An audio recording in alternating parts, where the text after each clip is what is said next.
Bonjour à toutes et à tous. Bienvenue sur LMT 25 ans, le podcast pour raconter l'histoire de Laval Mayenne Technopole. Cette association, que nous appelons également par son acronyme LMT, accompagne et développe le territoire de la Mayenne grâce à l'innovation. Je suis Céline Loury, en charge de la communication chez LMT. Avec ce podcast, nous souhaitons proposer chaque semaine de 2021 un morceau de l'histoire de LMT raconté au travers des conversations avec des membres de l'association, de l'équipe salariée, des partenaires ou encore des entreprises accompagnées qui ont participé à cette aventure collective.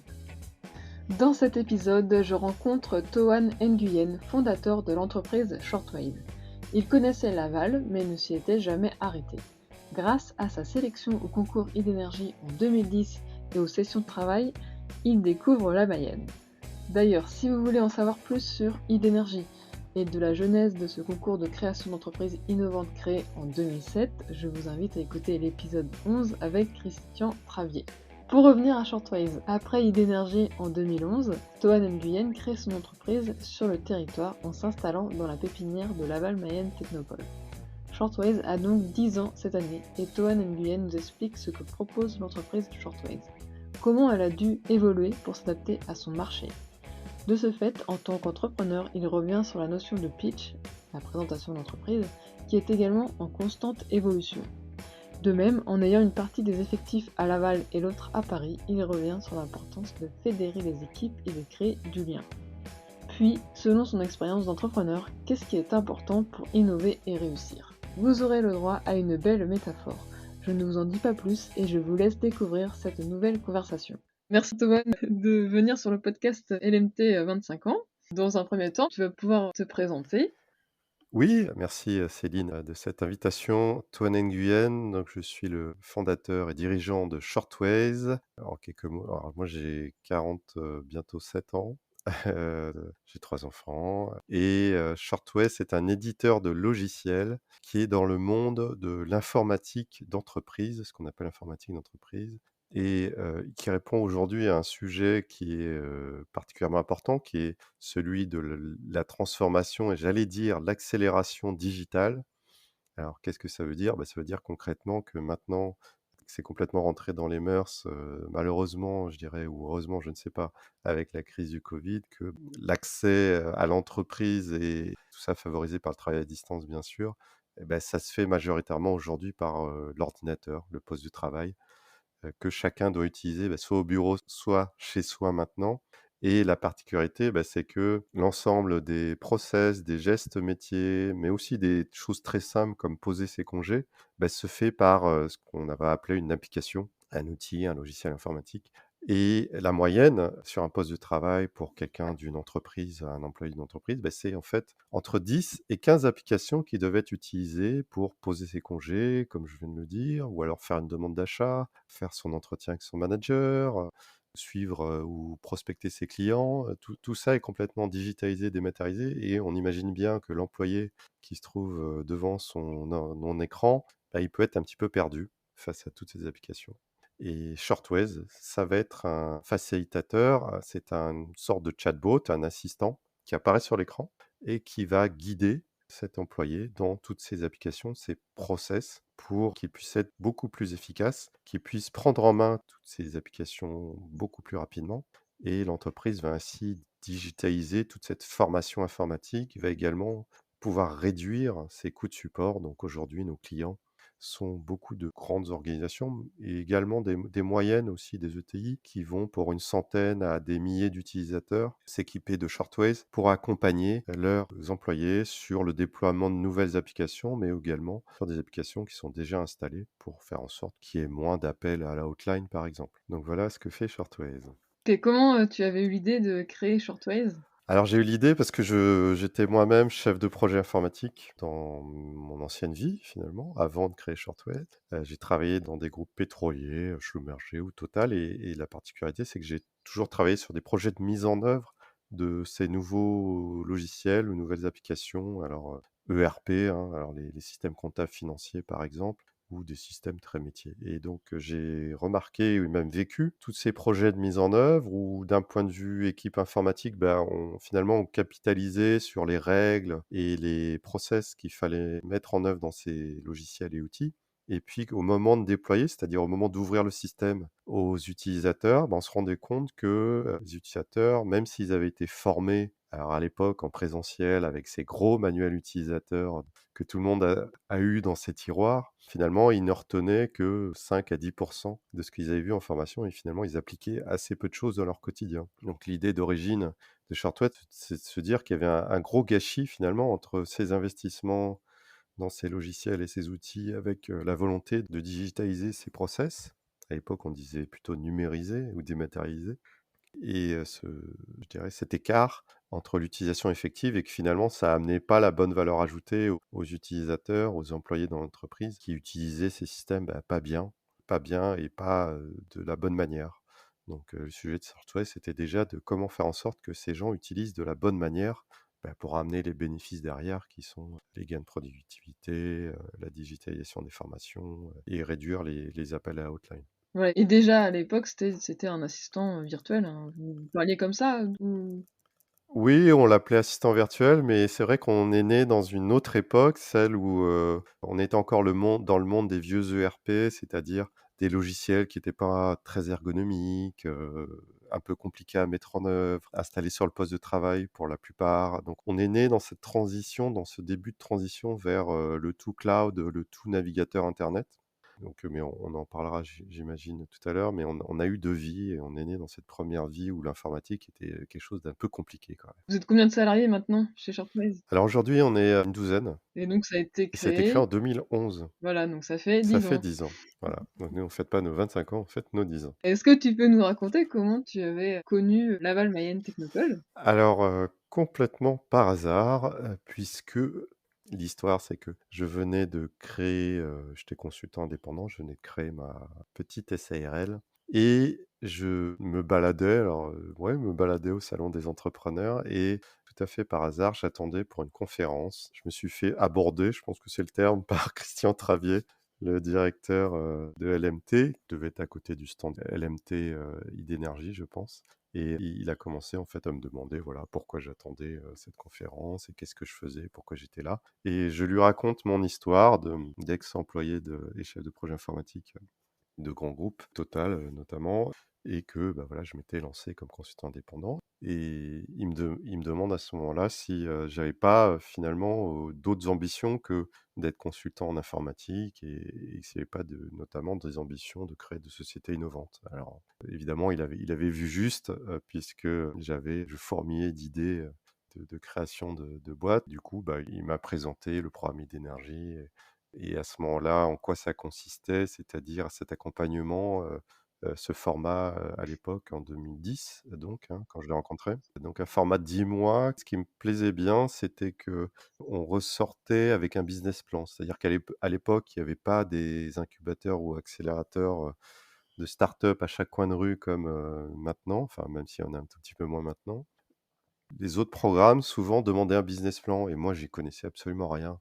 J'avais pas fait l'effort d'aller regarder ce que c'était et donc ce qui était bien, c'est que Idénergie proposait de sortir finalement avec un business plan en ayant, auparavant fait le 360 sur les aspects RH, marketing, commerciaux, comptables et également, s'exercer au pitch. Donc ça, c'était, une formule qui me plaisait bien et qui laissait le temps, parce que c'était 10 mois de travailler sur le projet avec, 5 semaines d'immersion à Laval, espacées chacune d'un mois ou de 2 mois. Donc ça, c'était pas mal. C'est ça qui m'a plu, en fait. Et puis finalement, c'était assez peu coûteux en temps de déposer un dossier, puisqu'en fait, il s'agissait de formaliser son idée en 5 à 10 pages, ce qui était en fait, quelque chose de faisable, plutôt que de demander un effort de produire un business plan qui est quand même quelque chose d'un peu plus, compliqué. Tu te rappelles, voilà, comment s'est passée la sélection au concours d'énergie? Oui, je suis venu à Laval pour la première fois. J'étais passé plusieurs fois sur l'autoroute comme tout le monde, en direction de la Bretagne, hein, bien sûr et donc oui, quasiment la première fois, je pense que je participais aussi à un concours de start-up et il y avait eu cet oral, bon, où j'étais allé un peu, en me disant que j'avais pas grand-chose à perdre Et puis voilà, je me rappelle, j'avais rencontré des gens qui avaient un projet de plateforme collaborative de jeux vidéo. Ils étaient très en avance pour le coup là, avant qu'il y ait toutes les plateformes de jeux mobiles. Donc c'est plutôt, sympa comme expérience. Donc après, donc finalement, tu as été Oui. sélectionné. Donc vous étiez 6 entrepreneurs sélectionnés au même stade, au stade de l'idée, en fait. Et donc quel moment tu te souviens d'Énergie? Est-ce qu'il y a des anecdotes, des moments forts, que tu retiens? Oui, oui, il y en a eu plusieurs. Alors moi, la particularité, c'est que, il y a eu 2 naissances, en fait, pendant cette période d'Idénergie, donc c'était assez marrant. Donc c'est plutôt le point de vue perso, mais moi, par exemple, j'ai eu ma dernière fille, pendant la période d'Idénergie. Je me rappelle que j'étais même incertain sur une session parce qu'il y avait un risque d'accouchement. Donc c'est assez marrant puisque du coup, ma dernière fille a l'âge quasiment de Shortwave, à peu de choses près. Puis il y a eu une deuxième naissance, c'était Pamela là, qui faisait partie du groupe pour le coup. Donc ça, c'est un côté, je dirais, qui fait aussi, avec le recul, comprendre que la vie d'entrepreneur est aussi liée à sa vie personnelle, de manière très étroite.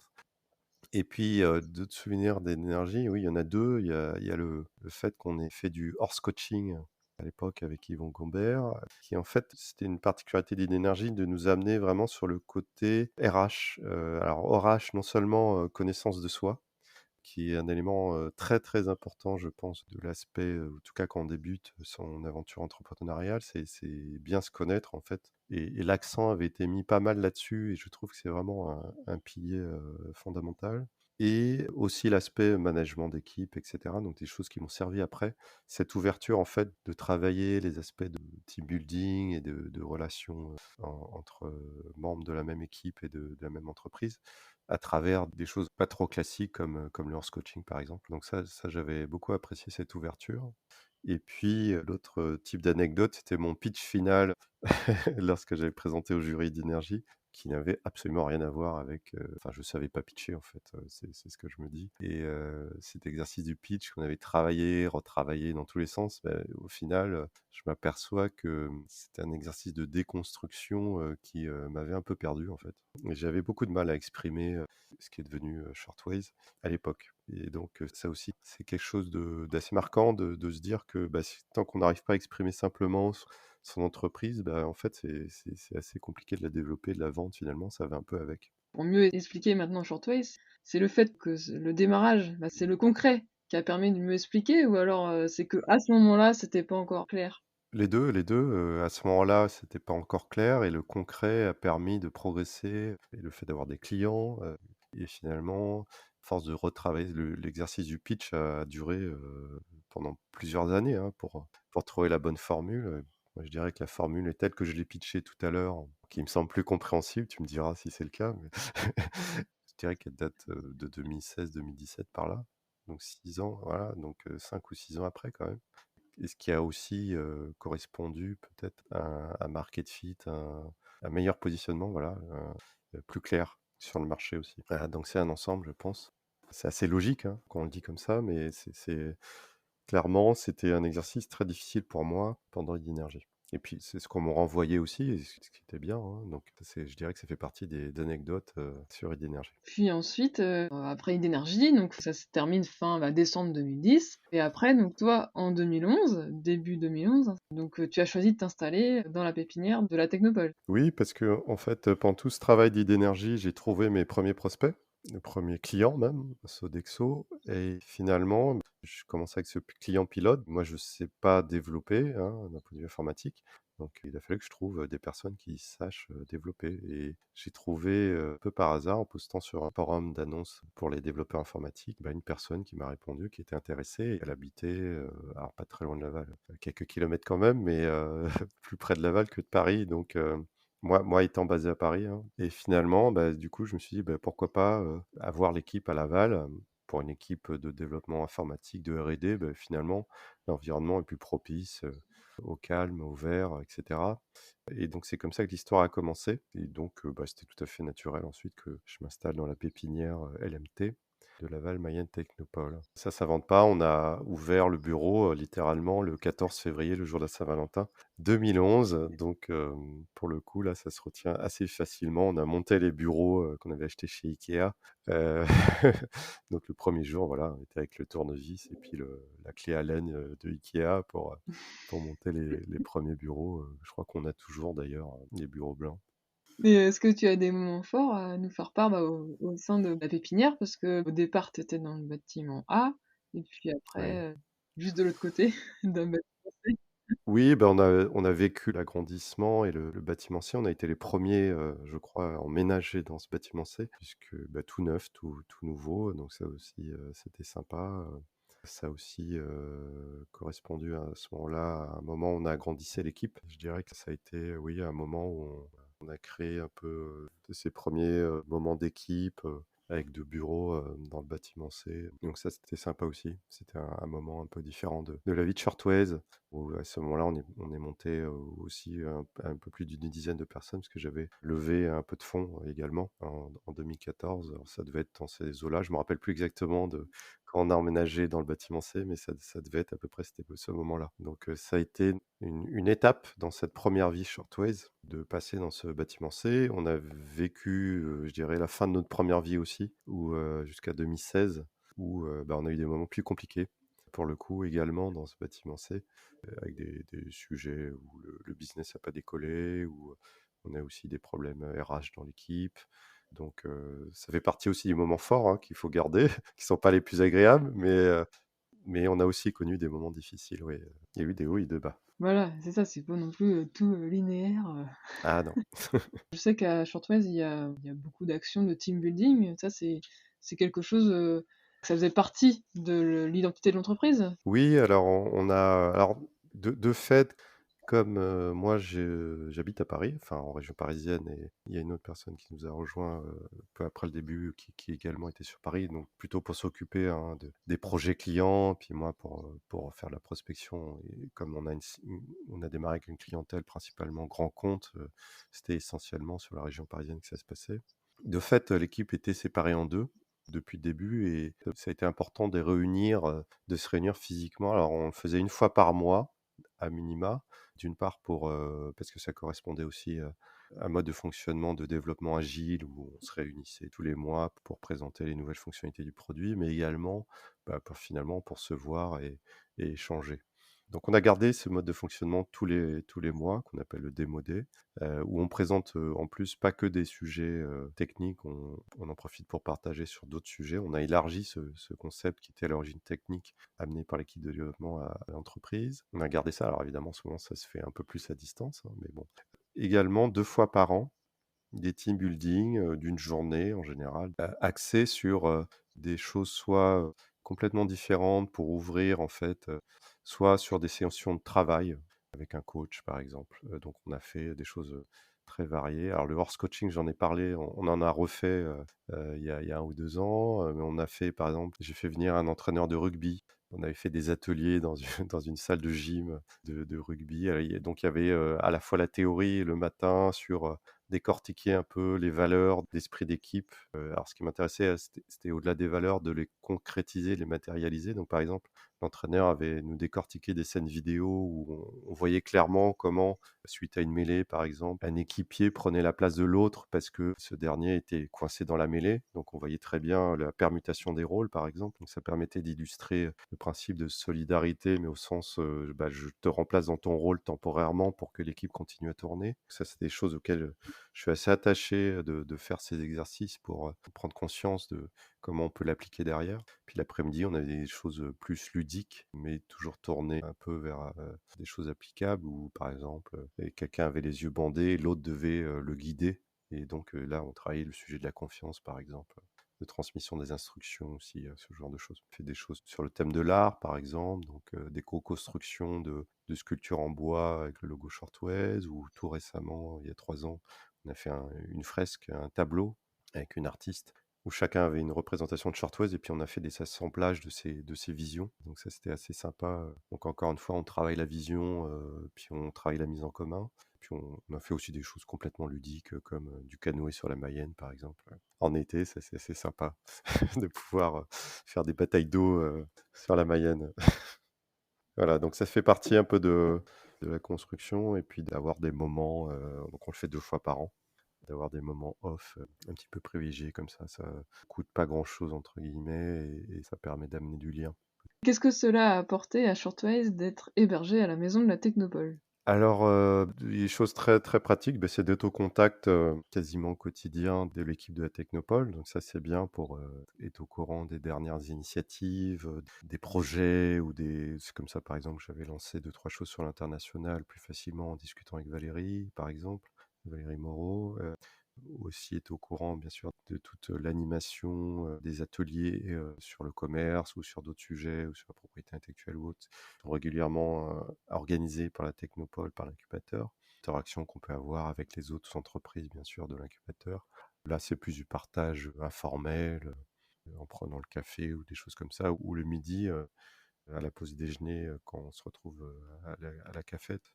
C'est ce genre de choses, qui est plus diffus, hein, bien sûr, qui est plus, informel, mais qui permet aussi de partager entre entrepreneurs, également.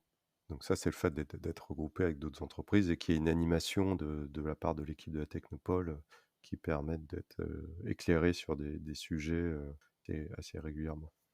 Oui et maintenant donc Chantoise est toujours à Laval, à la Licorne maintenant, auprès de la gare. Tout à fait, à la Licorne, donc et on fait partie du village Basséa, donc on retrouve un petit peu ce sujet de mutualisation et de pépinière, où il y a plusieurs entreprises et on peut échanger, permet de pas être tout seul. Toujours bien d'avoir un peu d'animation autour de soi ou d'activité, en tout cas de voir des gens. Donc on est un petit peu dans cette même logique. Cette fois-ci dans un stade un peu plus, avancé, je dirais. Chaque entreprise a bien sûr sa propre vie, hein, il y a un petit peu moins d'interaction, mais il y a quand même des événements avec le village Baïséa, et les visites de partenaires, ce genre de choses, qui permet également d'avoir ces moments en commun. Donc ça, c'est toujours appréciable. Selon toi, c'est quoi l'innovation et qu'est-ce qui est important pour innover et réussir? L'innovation, c'est quelque chose, qu'il faut toujours connecter, enfin de mon point de vue, au marché, hein. Ça, je pense que c'est important. Donc voilà, l'innovation, si elle n'est pas reconnectée à un besoin ou un marché derrière, je dirais, elle est un petit peu vaine et d'autre part, il y a quelque chose de très important pour moi et on l'a mesuré vraiment avec Shortwave. Je parlais de devis de Shortwave, il y a un sujet de timing, de temporalité et d'adéquation, non seulement du marché avec un besoin, mais aussi avec le temps. C'est-à-dire, est-ce que les gens sont prêts à accepter cette innovation? Et ça, c'est un facteur, très important. Est-ce que les gens, l'écosystème est prêt à l'accepter? Il y a tout un tas d'exemples de boîtes qui sont nées trop tôt ou, nous, dans notre première vie, par exemple, on n'était pas adapté au marché. C'est-à-dire qu'on est né probablement trop tard par rapport au l'écosystème informatique et aux technologies informatiques qui étaient déployées dans les grandes entreprises. Traduction, c'est-à-dire qu'on a eu des concurrents 5 ans avant nous, qui ont pris le marché, ou 5 ou 10 ans avant nous et qui ont pris le marché avant et en fait, on n'a pas su j'ai pas su anticiper quelle était la nouvelle génération, c'est-à-dire, le cloud, les applications SaaS et tout ça, qui au moment où Shortwave est né était, vraiment balbutiant, quoi.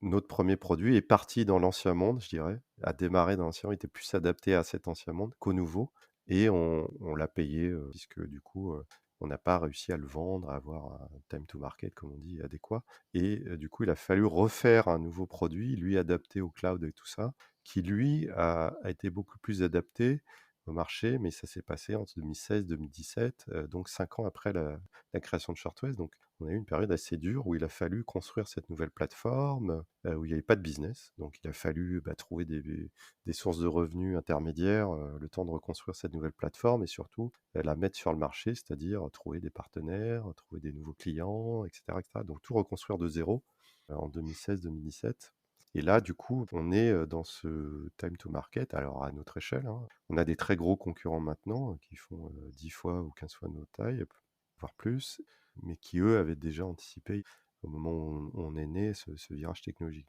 Et il y a plein d'exemples comme ça de boîtes dont on connaît la belle histoire à partir du moment où elles étaient dans le bon tempo, dont on raconte pas les, 3, 4, 5 ans avant pas de galère, mais de modèles différents ou d'essais différents, il y a plein d'exemples comme ça, même dans les très belles boîtes qui ont réussi en France, hein, Blablacar, ça n'a pas du tout, démarré comme ça, Twitter, ça n'a pas démarré comme ça, donc ce sujet de timing est vraiment clé.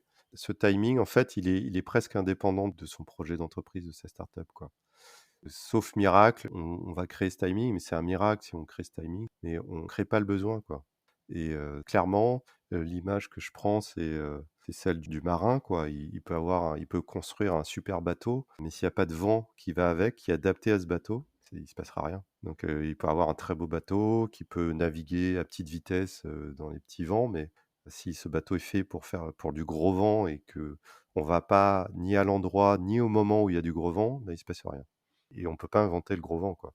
Donc toutes ces belles histoires de start-up, c'est aussi parce qu'à un moment, il y avait du gros vent et que la start-up a su avoir, les voiles adaptées pour, prendre ce gros vent mais tant qu'il y a pas ce gros vent, il se passe rien, quoi. Donc ça, c'est vraiment quelque chose de clé que j'ai appris et qui est pour moi un élément vraiment essentiel. Merci Toan Nguyen d'avoir partagé avec nous ton parcours professionnel et ta vie d'entrepreneur. Je suis tout à fait d'accord, les vies pro et perso sont étroitement liées. Et je retiens plusieurs éléments qui ont été décisifs dans la création de Shortways. Le premier client trouvé lorsque tu étais encore dans le programme d'Énergie. Comment le recrutement des premiers salariés à Laval a facilité l'installation de l'équipe de développement informatique et technique en Mayenne. La notion de gestion de l'équipe à distance, c'était une composante de Shortways dès ses débuts. Il fallait mettre en place des moments privilégiés pour amener du lien entre les membres de l'équipe, se connaître différemment et d'avoir aussi des souvenirs en commun autres que seulement ceux liés aux relations de travail.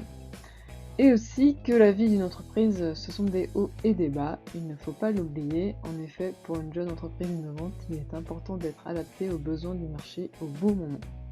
Cela doit correspondre à des usages, sinon il ne se passera rien. Et si c'est trop en avance, le produit ou le service n'est pas compris, et trop en retard, déjà plusieurs entreprises le font, il est plus difficile de se différencier. Dans le prochain épisode, nous continuerons avec une autre entreprise créée grâce à Idénergie. Je ne vous donne pas d'indice cette fois-ci, je vous laisse la surprise. Alors rendez-vous la semaine prochaine.